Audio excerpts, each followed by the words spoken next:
हर हर महादेव दोस्तों। इन पूजा मंदिर में रखी घंटी, मूर्ति और जलने वाले दीपक के साथ यह गलती भूल कर मत करना, वरना हो जाओगे बर्बाद। घर में आएगी कंगाली और गरीबी।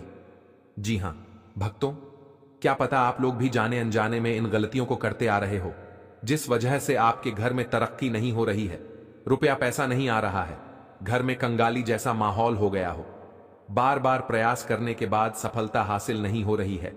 तो इन सब के पीछे का कारण आपके द्वारा की गई गलतियां हैं, जो बिना जानकारी के हम लोग कर बैठते हैं, फिर बाद में हमको रोना और पछताना पड़ता है। इसलिए भक्तों, आज के इस वीडियो में हम आपको पूजा मंदिर में रखी चीजों और पूजा मंदिर से संबंधित कुछ ऐसी बातें बताएंगे जिन्हें देखने के बाद आप ही कहोगे, वाह गुरुजी, आपने तो मेरी किस्मत ही खोल दी। जी हां भक्तों, पूज्य गुरुजी ने कहा है कि कुछ लोग ऐसे होते हैं जो पवित्र चीजों को धार्मिक मानकर अपने पूजा मंदिर में रख लेते हैं और वहीं पर सबसे बड़ी गलती कर बैठते हैं। तो प्रिय भक्तों, आज की इस वीडियो में हम आपको बताएंगे कि पूजा मंदिर में कौन सी चीजों को रखना शुभ होता है और कौन सी चीजों को रखना अशुभ होता है, और साथ में हम आपको बताएंगे कि मंदिर में दीपक कितने बजे जलाना चाहिए और दीपक जलाते समय कौन सा मंत्र बोलना चाहिए, और घंटी सुबह के पूजा के समय बजाना चाहिए या शाम के पूजा के समय बजाना चाहिए, और जो शंख होता है उसे कब बजाना चाहिए, कितनी बार बजाना चाहिए, और शंख बजाते समय किस मंत्र का जाप करना चाहिए। इन सभी बातों को हम एक एक करके आपको बताएंगे। और साथ ही प्रिय भक्तों, हम आपको इस वीडियो में बताएंगे कि पूजा मंदिर में जलने वाले दीपक को और घंटी को रोज धोना चाहिए या नहीं धोना चाहिए, और पूजा मंदिर में कितनी मूर्तियां रखनी चाहिए और उन मूर्तियों का साइज कितना होना चाहिए, और मूर्तियों को किस दिशा में रखना शुभ होता है। इन सभी 7 से 8 बातों को हम आपको विस्तार पूर्वक बताएंगे। तो आप लोग अपने फायदे के लिए इस वीडियो को अंत तक जरूर देख कर जाइएगा, क्योंकि भक्तों, ऐसी जानकारी आपको लाखों करोड़ों रुपए खर्च करने के बाद भी प्राप्त नहीं होगा, और ना ही ये जानकारी आपको कोई बताएगा। प्रिय भक्तों, आपको एक बात हम और बता दें कि एक भक्त ने मुझसे कमेंट करके पूछा था कि गुरुजी, हम पूजा पाठ तो बहुत करते हैं, लेकिन हमको पूजा पाठ का कोई फल प्राप्त नहीं होता है और हमें नुकसान होता है। तो मैं आपको इस वीडियो में इसके पीछे छुपे रहस्य के बारे में भी बताऊंगा। तो अंत तक वीडियो में बने रहिएगा। और साथ ही प्रिय भक्तों, वीडियो को एक प्यारा सा लाइक जरूर करें दोस्तों। देखिए, बात ऐसी है कि हमारा काम तो है सलाह देने का, हम तो केवल सलाह ही दे सकते हैं। अब आप इसको मानो या ना मानो, आपकी मर्जी। लेकिन भक्तों, एक बात जरूर कहेंगे कि अगर मान लोगे तो आपका बेड़ा पार हो जाएगा। इस वीडियो को अंत तक देखने के बाद आपको किसी भी प्रकार की परेशानी का सामना नहीं करना पड़ेगा। आगे आपकी मर्जी, आप खुद ही इतने समझदार हो। तो चलिए भक्तों, इस वीडियो में हम ज्यादा बकवास ना करते हुए वीडियो को शुरू करते हैं। भक्तों, पूज्य गुरुजी कहते हैं कि पूजा हमारे जीवन का एक अहम हिस्सा है। हर कोई किसी न किसी देवी देवता की पूजा जरूर करता है। कोई मां दुर्गा को मानता है तो कोई भगवान श्री विष्णु की आराधना करता है।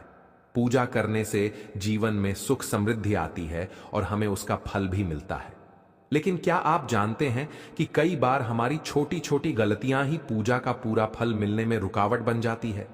ये गलतियां अक्सर अनजाने में होती हैं और हम इन्हें मामूली समझकर नजरअंदाज कर देते हैं। शास्त्रों में इन बातों का विशेष उल्लेख किया गया है ताकि हम अपनी पूजा का संपूर्ण फल प्राप्त कर सकें। आज हम आपको घर के मंदिर में दिए और घंटी के सही उपयोग के बारे में बताएंगे। क्या आपको पता है कि दिया रोज धोना चाहिए या हफ्ते में 1-2 बार? अगर दिया धातु का है तो उसकी सफाई कब करनी चाहिए, और मिट्टी के दिए का उपयोग किन विशेष अवसरों पर करना चाहिए? साथ ही मंदिर में कैसी घंटी होनी चाहिए, उसे कितनी बार बजाना चाहिए और किस समय बजाना चाहिए? क्या शाम की पूजा में घंटी बजाना उचित है या नहीं? इन सभी सवालों के जवाब आपको इस वीडियो में मिलेंगे। भक्तों, इस वीडियो को पूरा देखना बहुत जरूरी है, क्योंकि अधूरी जानकारी कभी कभी गलतफहमियां पैदा कर सकती है। कई लोग वीडियो को बीच बीच से देखकर छोड़ देते हैं, लेकिन ऐसा करने से वे पूरी जानकारी प्राप्त नहीं कर पाते। आधी अधूरी जानकारी से कोई भी व्यक्ति सही लाभ नहीं उठा सकता। इसलिए अगर आप इस विषय में गहराई से जानना चाहते हैं तो वीडियो को पूरा देखें। अब एक बात और, कुछ लोग ऐसे होते हैं जो नाच गाने, अर्धनग्न लड़कियों और लड़कों की वीडियो को खूब देखते हैं उन्हें लाइक और सब्सक्राइब भी करते हैं, लेकिन जब बात ज्ञान और धर्म की आती है तो वीडियो को अधूरा छोड़कर चले जाते हैं।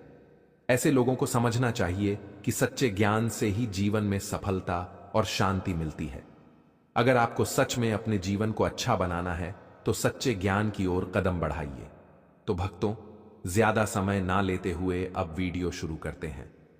भक्तों, आज हम आपको बताएंगे कि पूजा में उपयोग किए जाने वाले दिए और मंदिर की घंटी से जुड़ी कुछ महत्वपूर्ण बातें, जिनका सही तरह से पालन करने से आपकी पूजा का फल कई गुना बढ़ सकता है।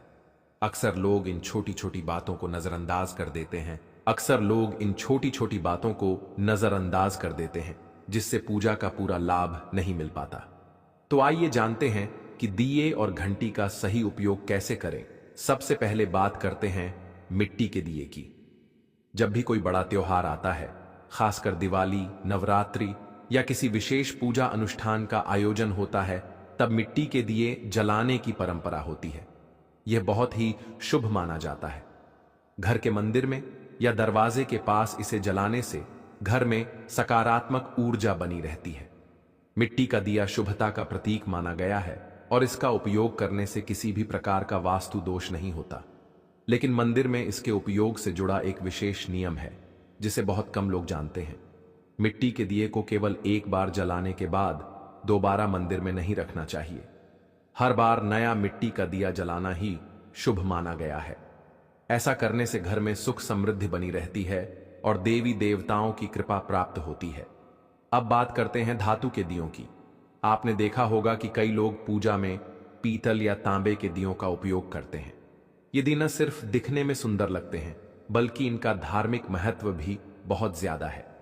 अगर आप भी धातु के दिए का उपयोग करते हैं तो इसकी शुद्धता बनाए रखना बेहद जरूरी है। पूजा में उपयोग किए जाने वाले किसी भी चीज को अशुद्ध नहीं रखना चाहिए, खासकर दिया तो बिल्कुल भी नहीं। इसलिए इसे रोज साफ करना चाहिए। सबसे अच्छा तरीका है कि इसे गंगा जल से धोया जाए। गंगा जल से इसे शुद्ध करने से इसकी पवित्रता बनी रहती है और घर में सकारात्मक ऊर्जा का प्रवाह होता है।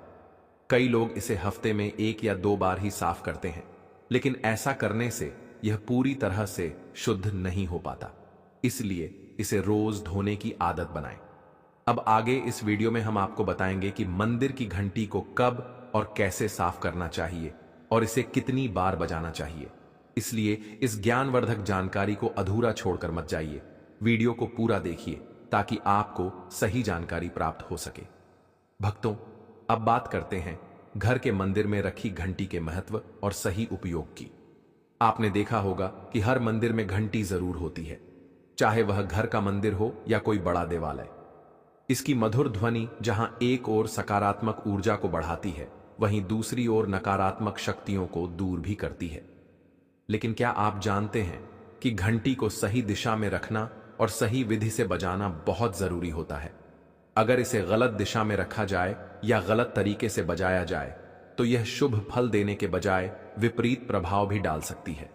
घर के मंदिर में आमतौर पर पीतल की घंटी ही देखी जाती है, क्योंकि यह सबसे शुभ मानी जाती है। ध्यान देने वाली बात यह है कि घंटी को कभी भी दक्षिण दिशा में नहीं रखना चाहिए, क्योंकि इसे अशुभ माना जाता है। इसे हमेशा पूजा स्थल के पास या मंदिर के प्रवेश द्वार पर रखना चाहिए। इससे जब भी आप मंदिर में प्रवेश करें तो सबसे पहले घंटी बजाकर भगवान को अपनी उपस्थिति का एहसास करा सकें। सबसे उत्तम घंटी वह होती है जिस पर गरुड़ की नक्काशी बनी हो, जिसे गरुड़ घंटी कहा जाता है। यह घंटी विशेष रूप से शुभ मानी जाती है और इसकी ध्वनि घर के वातावरण को अत्यंत पवित्र बना देती है।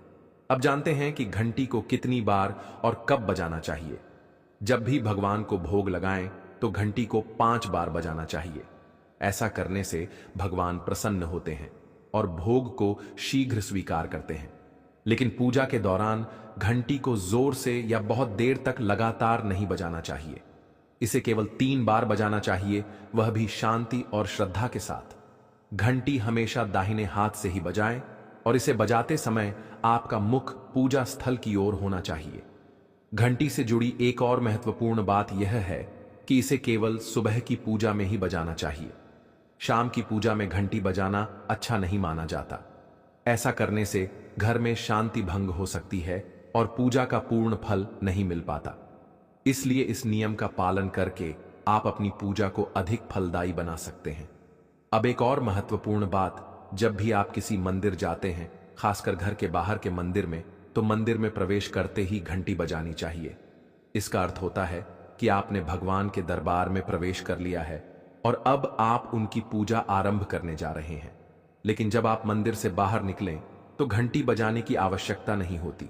घंटी बजाने का भी एक विशेष संकेत होता है।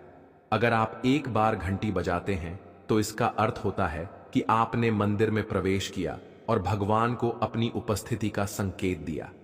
अगर आप 2 बार घंटी बजाते हैं तो इसका अर्थ होता है कि आप अपनी प्रार्थना और मन की बातें भगवान के समक्ष रख रहे हैं। यह छोटी छोटी बातें दिखने में भले ही सामान्य लगें, लेकिन इनका गहरा आध्यात्मिक महत्व है।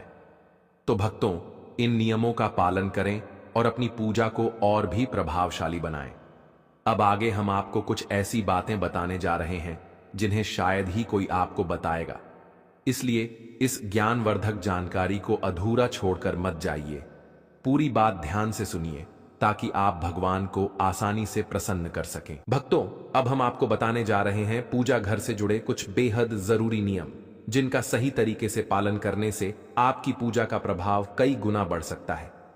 कई लोग अनजाने में ऐसी गलतियां कर बैठते हैं जो पूजा का पूरा फल मिलने में रुकावट बन जाती हैं।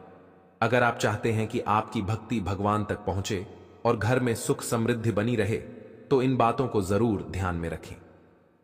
सबसे पहली और महत्वपूर्ण बात यह है कि पूजा करते समय आपका मुख हमेशा पूर्व दिशा की ओर होना चाहिए। यह दिशा बहुत शुभ मानी जाती है क्योंकि इससे सकारात्मक ऊर्जा का प्रवाह बढ़ता है और पूजा का प्रभाव तेज होता है। हालांकि अगर किसी कारणवश पूर्व दिशा में बैठकर पूजा करना संभव न हो तो पश्चिम दिशा की ओर मुंह करके भी पूजा की जा सकती है, लेकिन सबसे उत्तम दिशा पूर्व ही मानी गई है। उत्तर दिशा में बैठकर भी पूजा की जा सकती है, लेकिन दक्षिण दिशा की ओर मुख करके पूजा करना वर्जित माना गया है। अब बात करते हैं पूजा घर की सही जगह की।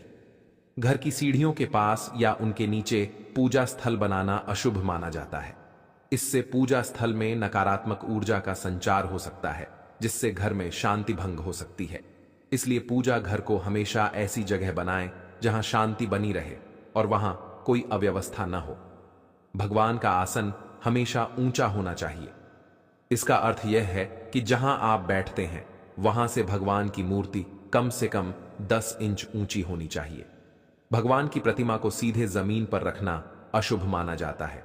इससे न केवल पूजा का प्रभाव कम होता है, बल्कि घर की सकारात्मक ऊर्जा भी प्रभावित हो सकती है। ऊंचा आसन रखने से ऊर्जा का प्रवाह सही दिशा में होता है और पूजा स्थल में पवित्रता बनी रहती है। जब भी आप पूजा करें तो हमेशा किसी चटाई, आसन या कालीन पर बैठकर ही करें। यह न केवल आरामदायक होता है, बल्कि इससे आपकी एकाग्रता और श्रद्धा भी बढ़ती है। छोटे आसन पर बैठकर पूजा करना भी शुभ होता है, लेकिन ध्यान रहे कि आपका आसन भगवान के आसन से ऊंचा ना हो। ऐसा करने से पूजा का महत्व बढ़ता है और भगवान के प्रति श्रद्धा व सम्मान का भाव प्रकट होता है। अब एक और बेहद महत्वपूर्ण बात जो बहुत से लोग भूल जाते हैं, पूजा घर में कभी भी मुरझाए हुए या सूखे फूल नहीं रखने चाहिए। अगर फूल काले पड़ जाएं या सूख जाएं तो उन्हें तुरंत हटा देना चाहिए। ऐसे फूल पूजा में उपयोग करना अशुभ माना जाता है और यह नकारात्मक ऊर्जा को बढ़ा सकता है। जब भी फूल मुरझा जाएं तो उन्हें किसी पेड़ के नीचे डाल दें या मिट्टी में दबा दें। इससे घर की पवित्रता बनी रहती है और सकारात्मक ऊर्जा का प्रवाह बढ़ता है। अब आते हैं एक बेहद जरूरी सवाल पर, क्या सोने वाले कमरे में पूजा घर बनाया जा सकता है? अगर आपके पास अलग से पूजा घर बनाने की जगह नहीं है और आपको मजबूरी में अपने बेडरूम में ही मंदिर बनाना पड़ रहा है, तो एक विशेष नियम का पालन करना बहुत जरूरी है। रात के समय मंदिर को पर्दे या कपड़े से ढक देना चाहिए। ऐसा करने से वहां से निकलने वाली ऊर्जा आपकी नींद और मन को प्रभावित नहीं करती। भक्तों, यह छोटे छोटे नियम दिखने में साधारण लग सकते हैं, लेकिन इनका प्रभाव बहुत गहरा होता है। अगर आप इनका सही तरीके से पालन करते हैं तो न केवल आपकी पूजा सफल होगी, बल्कि आपके घर में सुख, शांति और समृद्धि भी बनी रहेगी। तो इन नियमों को अपनाइए और भगवान की कृपा हमेशा अपने जीवन में बनाए रखिए। भक्तों, सनातन परंपरा में पूजा का बहुत गहरा महत्व है और इसे सही विधि विधान से करने पर ही इसका संपूर्ण लाभ मिलता है। आज हम आपको कुछ खास बातें बताएंगे जिनका ध्यान रखना बहुत जरूरी है ताकि आपकी पूजा पूरी तरह फलदायी हो सके। सबसे पहली और महत्वपूर्ण बात यह है कि पूजा करते समय काले कपड़े पहनने से बचना चाहिए। ऐसा माना जाता है कि काला रंग नकारात्मक ऊर्जा को आकर्षित करता है, जिससे पूजा की शुद्धता प्रभावित हो सकती है। जब भी पूजा करें तो हल्के और